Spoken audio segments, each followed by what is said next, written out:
Semi-final one sees the Boox take on the Supernote again, but this time it's the mighty Tab Ultra C with its glorious colour e-paper screen. Can the pluckiness of the A5X, can the heart win over the head? Let's find out. So this little comparison was part of a live stream where I played out a World Cup of Eink tablets. It's not the final verdict on how these two tablets compare, but really it's just a fun way to make a whole load of side-by-side comparisons and give you a bunch of demos of the standout features of these great devices. I hope you'll join me on a future live stream, and I'll look forward to answering your questions live. Let's get on with our semi-final. The first of the semi-finals is Supernote here on the right and the Tab Ultra C here on the left. So I'm going to reset the scores. I'm so used to doing that two-finger swipe that I do it automatically on other devices as well. Why is that not starting now? Is it because it's probably because it's still updating from the cloud? Oh wow, this does not happen regularly on the Tab X. Yeah, that is not a good showing for it. Well, let's have a little look at this then. The Tab Ultra C versus the Supernote A5X. The bookies really going to have their money, they had their money on the Tab Ultra C versus the Tab X semi-final. That's the thing. They really thought it was going to be Tab Ultra C. They really thought it was going to be the battle of the Booxes here, but the Supernote pipped through there. It really, showed its character and it drew on some of its core strengths to get past the big boy, the Tab X.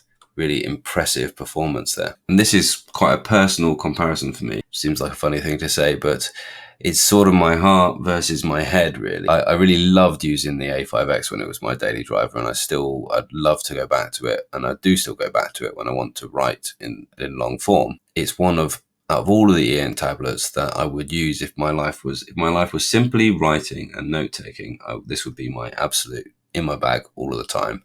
If that was all I really needed to do, just need to write words and make notes on things that I was reading and learn about, I would still be using this as my main one. But my life isn't just that. So one's my choice for writing, this Supernote, but the other is my choice for productivity, and it's my choice for really just about everything else. This is probably a kind of battle of my hand-on-heart favourites, and I shy away from saying favourite device on this thing because it is so subjective. But for me personally, if I was going to choose to buy either device with my own money tomorrow, I didn't have any of them, these are probably the two I would be agonizing over. So it's an interesting comparison, even though they're quite different. And I think my head would probably choose the Tab Ultra C. But, to get past the Lenovo, the Tab Ultra C didn't even need to bring up the color. It is a color screen. And as you can see straight away, apps look so much better in color. I'm wondering which app to go for first. Just reading looks so much better in color. Excuse me, so much better in color. And if you need to read academic PDFs, or if you want to read comics, then having the color is just going to make your life so much better. If you want to look at artwork, having the color there does make things just so much better. There's just so much more you can do. If you want to add color to your notes, there's just so much better. So it is going to bring up color this time. It is going to use its kind of core strength there. And the Kaleido-free screen is very good. It's not a perfect implementation of color, but it is very good. That is an issue that it does need to sort out, but it's probably tells you, like, that seems off the bat like something that would really annoy you.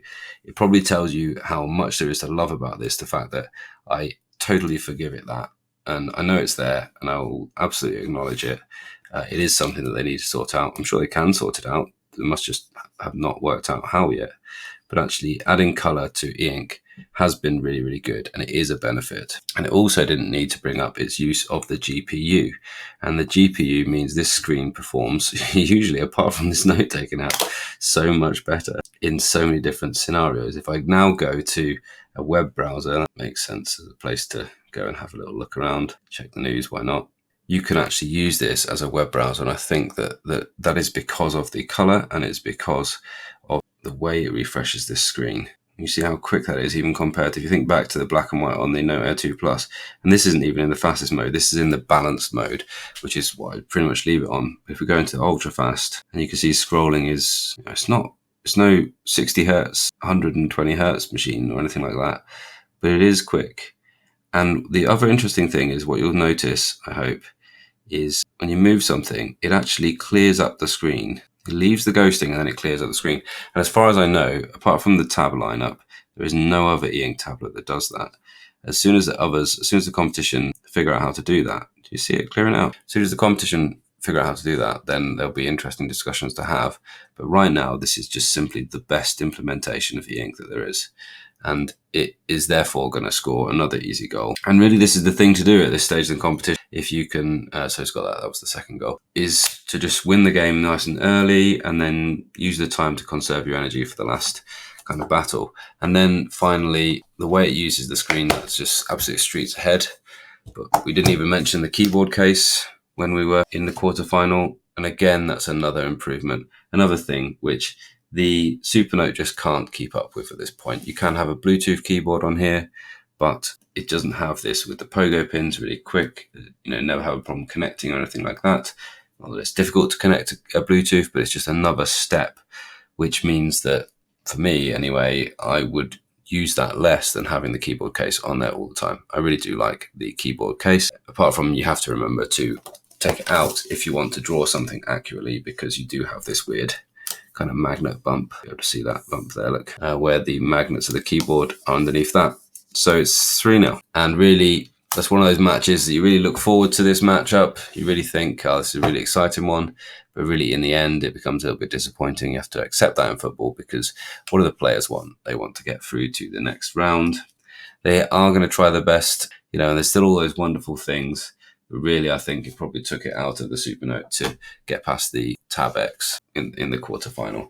So that, unfortunately, will be retiring, and we'll be looking forward to a final, one of the finalists, which is going to be the Tab Ultra C. Any surprises there? Kit compares tablets and the Tab Ultra C beats the Supernote. Interesting, yeah, the Big Me's. Are they more customizable than the Boox devices? We'll see. I'm doing a full review of them at the minute. I'm using what's it called? I'm using the Inknote Color Light with work at the minute as my planner. It's fine at the minute. We'll see. Is it going to beat the Tab Ultra C? Almost certainly not. I'll say that right now. But it is certainly a good device. Yeah, certainly a step in the right direction from Big Me, and I've made some content on that one already. Other people really loved the Scribe hardware-wise, so we're going to bring that back in. A second semi-final is going to be the Scribe versus the Kobo. So that's coming in next. Boox devices have much better notes apps. Yeah, and you can use any app as well, of course. I'm a pen thinker, and anything I'm creating a t-shirt I'm doing with a pen before anything else. Your clear explanation of how the Supernote is for writers is what led me to buy the Supernote. Good. And are you happy with the Supernote, Cassie? Have you? I hope you haven't regretted that decision. One of the things I say quite a lot is buy with confidence, because, one question I had when I was researching Eink tablets was, am I going to buy this and be totally disappointed? Is it kind of like one of those things that just looks good on screen and is made to look really good in the marketing materials, and actually you get it and you're like, not so sure. But I think, honestly, I said the Lenovo Smart Paper was the worst Eink tablet I've ever used. And it is true. It's that or the Boyu probably, but it's still brilliant.